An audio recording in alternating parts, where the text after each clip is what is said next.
Hello दोस्तों, नमस्कार। मैं रोहित रघुवंशी, आपका रीजनिंग मेंटर। क्या हालचाल, कैसे हैं आप लोग सभी? मुझे उम्मीद है आप लोग बहुत अच्छे होंगे दोस्तों। और इस अपडेट को सुनने के बाद तो और आपको जो है खुशी जो है दोगुनी तीन गुनी हो जाएगी।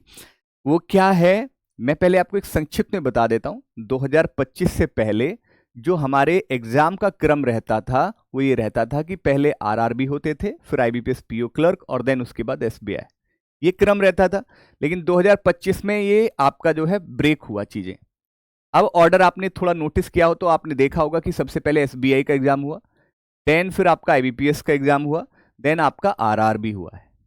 ठीक है। और यही पीआईबी में हमारा जो है बच्चों अपडेट दी गई है। उन्होंने क्या कहा है, बड़े ध्यान से सुनना, कि भारतीय स्टेट बैंक और आपका नेशनलाइज बैंक और क्षेत्रीय ग्रामीण बैंक में भर्ती संबंधित बैंकों के निर्देशों के अनुसार आईबीपीएस प्रक्रिया के माध्यम से की जाती है। ये तो सबको पता है, आईबीपीएस की प्रक्रिया के माध्यम से होती है।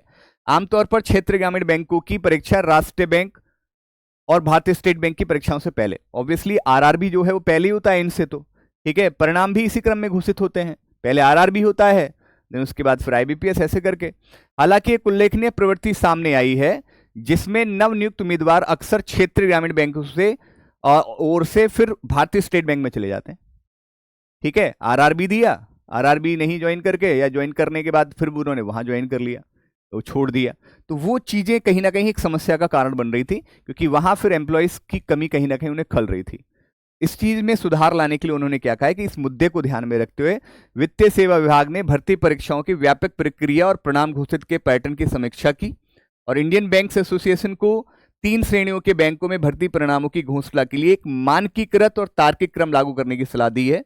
परिणाम स्वरूप एक संशोधित ढांचा स्थापित किया गया जिसके अनुसार अब परिणाम पहले क्या होगा, भारतीय स्टेट बैंक, फिर आपका राष्ट्रीयकृत बैंक, अंत में ग्रामीण बैंक के लिए घोषित किए जाएंगे।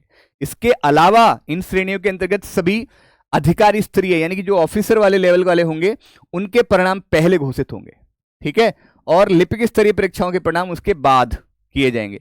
यह व्यवस्थित क्रम उम्मीदवारों को अपनी प्राथमिकताएं शीघ्रता से व्यक्त करने और सोच समझकर निर्णय लेने में सहायता करने के लिए बनाया गया है।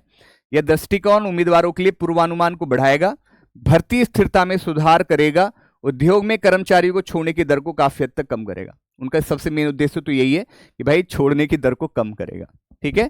उसके अलावा एक सबसे अहम, सबसे जरूरी अपडेट आप सभी के लिए, इन्होंने ये कहा है कि इसके अलावा पारदर्शिता बढ़ाने के लिए बैंकिंग कार्मिक चयन संस्थान आगामी यानी कि 2026 जो आ रहा है आपका सामान्य भर्ती प्रक्रिया चक्र से उम्मीदवारों को उनकी उत्तर पुस्तिका, ये इंपॉर्टेंट है, उत्तर पुस्तिका और सही उत्तर कुंजी यानी कि आपकी आंसर की तक लॉगिन आधारित पहुंच प्रदान करेगा।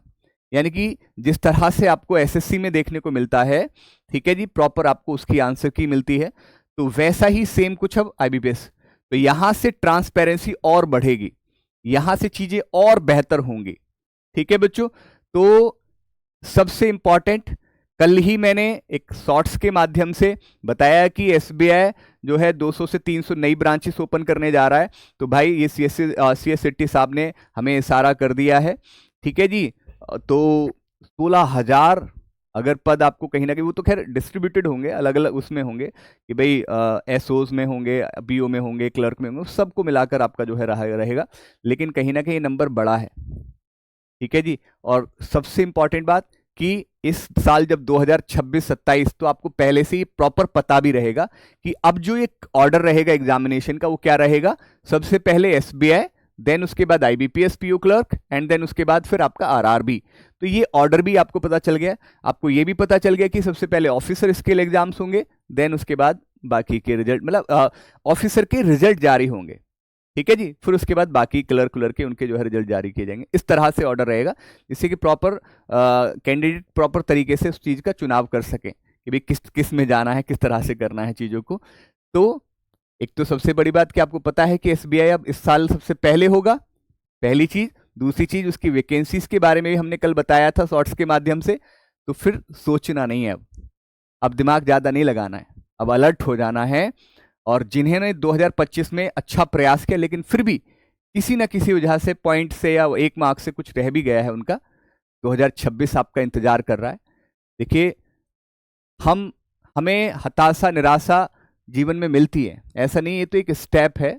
ठीक है, आगे भी ऐसा नहीं होगा, कि आगे भी चीज़ें कहीं ना कहीं इस तरह से होती रहती हैं, तो उनसे हमें टूटना नहीं है, बिखरना नहीं है। उठ खड़े हो जाने का नाम ही तो जिंदगी है।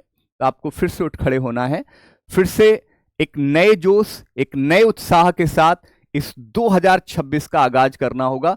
पूरी ताकत के साथ, पूरा एफर्ट डालकर जो है आपको चीजों को आगे लेकर चलना होगा। भरोसा रखिएगा रोजगार विद अंकित पर, उसकी पूरी फैकल्टी टीम, जो पूरी टीम है हमारी, उस पर भरोसा रखिएगा।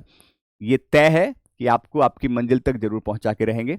बस आप सभी कहते हैं कदम से कदम मिलाकर चलते रहना। ओके बच्चों, चलिए ऑल द बेस्ट। एसबीआई आपका इंतजार कर रहा है, पहला एग्जाम होगा, ध्यान रखिएगा, ये पहले से ही आपको आगाह कर दिया जा रहा है। अलर्ट हो जाइए, तैयारी जारी रखिए, कंसिस्टेंसी बरकरार रखिए। तय है कि चीजें आपके हाथ में मिलेंगी आपको। ओके, चलिए all the best, thank you so much.